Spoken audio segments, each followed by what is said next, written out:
to the craziest 2008 Dream Team Kobe Bryant story.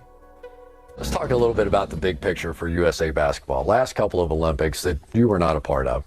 Maybe the reputation wasn't the greatest in the world. This is a different team, isn't it? It is a different team. I think it's a different attitude. I think it's, we understand the significance and the importance of representing our country. And I think that was something that was maybe missing on those past teams. It was ugly to watch. It was terrible to be a part of.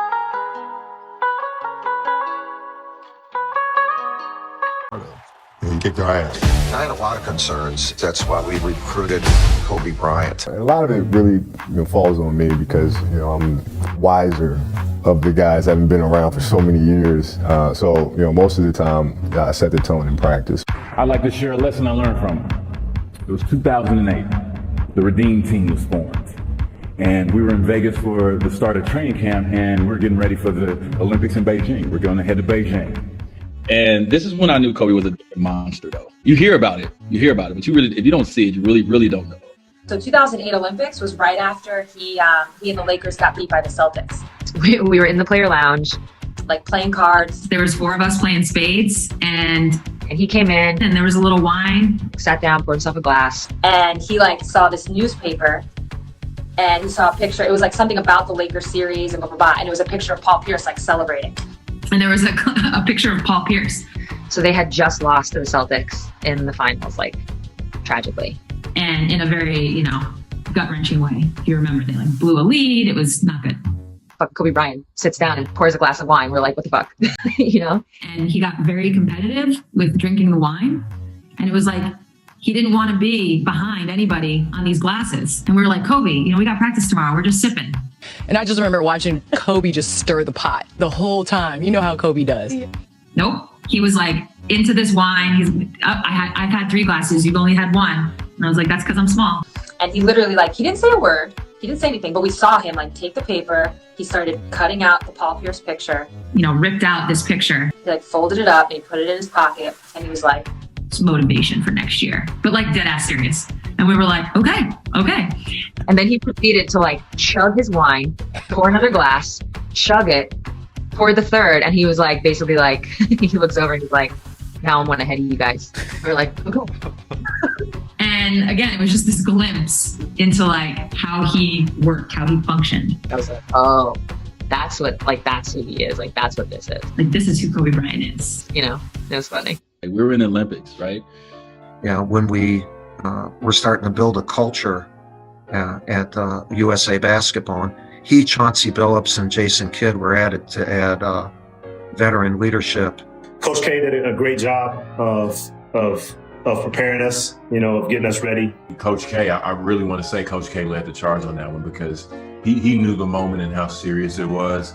But at the same time, we had the group of guys we had, you didn't have to really worry about that, with LeBron, Kobe, D-Wade. Carmelo, and those guys were great guys. Me and Cole became very close. The one that I'm closest to from the team. I look at him as a brother. Bro, he pulled me to the side in the Olympics and said, you're a bad motherfucker. Like that, you know what I'm saying? Because he knew what it was already. So for me as a young player, 4 years in the league at that time, it's nothing, you want nothing more than somebody like that to come to you like, oh, you're a bad motherfucker, you know what I'm saying? That was respect. So when he did that, I knew it took a lot out of him to tell me some shit like that. So I took that and I built on that. And I thought the world of him prior to my experience with him, then playing with him, even more so. He just works extremely hard, competes. But we became close on some disrespectful shit, going at your neck. You going at your neck, he's saying shit to you, elbowing you. I had my braids back then too, so he touching my hair. I'm like, y'all don't what the fuck you doing? Don't touch my hair, you know what I'm saying? Don't touch me no more, dog. Last summer he was the butt of a lot of jokes. And he's smirking and he doing his little shit elbows. He come back elbow me, I come back elbow him. He's gonna be physical with you, he's gonna try to wear you down. He laughing, talking about that's all you got. You know what I'm saying? It was just pushing your buttons. Pushing my button to see if where I was gonna stand at. I was just listening. I was just trying to soak everything up I could. And I remember one thing that he said, he was like, if you want to try to be, great at it, or want to be one of the greats, you gotta put the work in. There's no substitution to work. And so we get into a city, one of the cities very late, and immediately we all go to the gym. You know, all my guys, it's Melo, it's B, it's Brian, it's Kobe. Like we all go to the gym, we all get our work in. It's real late. And so after we get done getting our work in, me and my guys, we said, hey, like let's meet for breakfast in the morning. And I wanted to establish myself as a young leader on the team by waking up bright and early. Like you can't sleep. Whoever first one wake up, hit us up. We're gonna go eat. Day one. So the goal was to be the first one at breakfast. And so we probably get like 3 hours of sleep. You can't sleep much when you're traveling across the world, you know, like we were traveling. So I set my alarm. I make sure I'm up by sunrise. I get out of bed, I put on my gear, and I head downstairs. And we probably get like 3 hours of sleep, and we wake up, we go down to where the food is. As we walk it down, you know, slugging with sleep in our eyes, Kobe Bryant is sitting there. Kobe's already there with ice packs on his knees, drenched in sweat. Right? So we walk up to Kobe, like, Kobe, what's up? And he was like, yeah, man, I just finished a workout, and I'm about to go do another one. Now, it took me a minute to figure it out, but this guy wasn't only awake before me. He had already worked out. And at that moment, I was like, wait, hold on. We just worked out about 3 hours ago. You know what I mean? And like, you've done another workout and you about to go do another one? He was up every morning at 7 o'clock in the morning, getting a lift in, going to the gym, getting up shots, going to get breakfast, coming back for practice by himself every day, and then coming back at night to get shots up. He had just played in the finals days earlier. Meanwhile, I'd been off for months and I was still exhausted. What he had done that morning was incomprehensible to me. That dedication he had only days after falling short of an NBA championship. That taught me something I've never forgotten. Legends aren't defined by their successes. They're defined by how they bounce back from their failures. That's when I was like, okay, I got to get my stuff together. I got to get my shit together. Because this dude right here is on a whole different level than even I'm on. And I'm supposed to be great, right? So that's the kind of person he was. And that's how he drove me. You know what I mean? Like just little stuff like that. I went back and said, okay, that means I got to work hard and I got to do more. At the first week of training camp for the Olympics in 08, he was doing it by himself. By the second week, we had the whole team there. Yeah, I mean, it's contagious. And that was our regiment from the second week of training camp to get ready for the Olympics all the way until we got to gold medal and we beat Spain and China. That was the standard he wanted to lead. He wanted to make sure that we all achieved greatness. We put the work into it. You know, when you see, you know, at the time he was probably, you know, him and LeBron are the best players in the world, you know, arguably. You know, it's kind of one of those battles went back and forth at the time. So it was two different things that you had to worry about. With LeBron, it was pick and roll after pick and roll after pick and roll. With Kobe, it was a matter of don't let him get to his sweet spots. He's going to beat you up for 3 quarters, and so in the 4th quarter, it'll be easier to get to his sweet spots. So you needed crazy stamina. You see this man, the work he's putting in, the hours he's putting in the gym, the extra shots he's getting up, you can't help him. Like, you're not going to go sit down on the sideline while he's still out here at 30. You know, see him doing that, and I'm 23 years old, you know. I got to get up there too, you know, and so it was great. It was great being able to work out with him, to learn from him, to talk to him, to pick his brain about things, and have a chance to compete with him. You're gonna see how hard he worked, how much he put into the game, how good he really is or was. And so to be able to play with a guy who had everything offensively, who could have just demanded us to give him the ball every time down, was worried about defense in the Olympics. Come on, bro. What am I gonna do? I'm gonna follow suit and lead him. And so that was one of my favorite things when he came to me and he said that. Like, I didn't care about starting them. All I cared about was my moments when I got a chance to get on that court with Kobe because I knew what it was going to go down. I'm sure he knew that, man, you know, I know this is tough for D-Wade not to be starting on this team.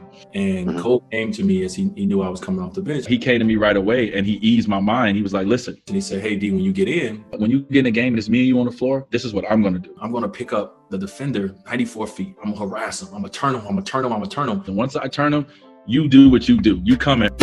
Like shoot at him, you know what I mean? Like to come and trap or to come and get a steal, you know? And so I got so many steals and so many dunks and so much because of the unselfishness of a star in our lead. For me, I looked at that, I'm like, I'm the younger guy.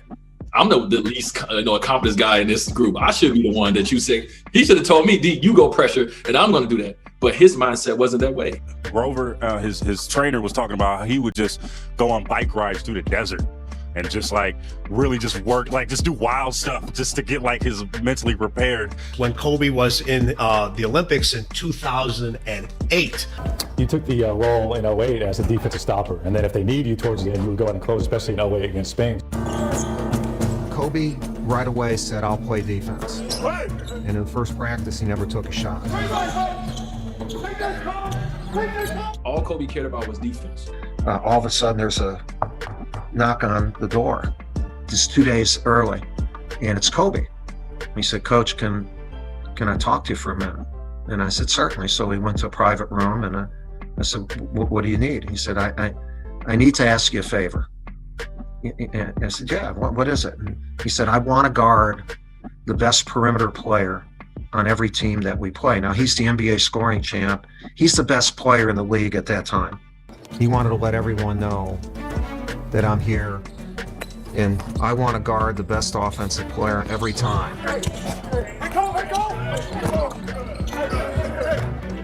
We go and we have a team meeting. In the first practice, he doesn't take a shot. He does not take one shot. Mike successfully, Coach K was the coach, and he pulled Kobe and myself over, and he said, so I call him over afterwards. I said, yo, Kobe, you're actually going to have open shots. Will you shoot the frickin' ball? And Kobe said, I've been playing this game for I don't know how many years. I've never had an open shot. He goes, no, because with the talent that we have and the offense we're going to run, you're going to have open shots. So Kobe goes, well, where are my open shots going to be from? He said, mostly the corners. That's something that I really took the challenge of, because very rarely did he take shots from the corner. And he smiled, he had that smile. And he said from then on, I was the only coach ever to ask him to shoot. And you know what he was doing, JJ? He had this vision of moments. He knew that for us to win the gold medal, we would have to beat Argentina, whether it be in a semis or the gold medal game. And that he wanted to guard Ginobili. Believe me, he already had that figured out. And he was going to prepare to guard Ginobili. It wasn't just to set an example for his team. He had that vision. Crazy. So every single day from the moment the coach told him that, we would make 500, not miss, not take, we would make 500 jump shots from the corners. That's it. Let's not just make the shot because there's a lot of individuals that can make the shot. Let's enhance the focus. This is how the ball has to go in the hoop. This is how it has to come back to you. So those 500 shots weren't all the same every single time. That's mindset. Fans, the defending world champions, we're both undefeated, and this is the game everybody was waiting to see. ¿Y de tu relación con Paul? Your Paul's relationship? We're like brothers. We're very, very close, and I'm very happy for him that he's playing well. And we're very, very tight, so it's a little tough to compete against him. Right before the game, Kobe came to see me, and when they came to visit the village. I remember that very clearly and vividly. My big brother came to see me with my teammates, which everyone was like, whoa, Kobe's in our apartment, how cool. And I believe, that might have been part of his strategy. It kind of softened me up. Now it's time for the United States to battle what many feel is their toughest foe in these Olympic Games, Spain. Both teams come in 3-0. They're the two best teams. They're the two gold medal hopefuls. Bob said he gonna set the tone to start the game. We said I'm running through Paul's fucking chest. First play of the game, I'm running through Paul's arm. We was like, what? Man, you tripping. Man, that's your teammate. You tripping. You ain't about to do that. He said, first play of the game.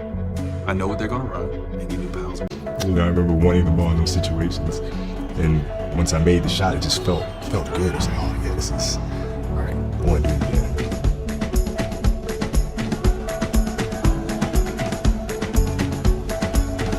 It's a different feeling playing for your country. When you're playing in the NBA, you're playing for a particular city, a particular market. When you're playing for your country, those lines go away. We're all together. We're all playing for the USA basketball. It carries a great honor with it that goes above and beyond winning the NBA championship. That moment was very special.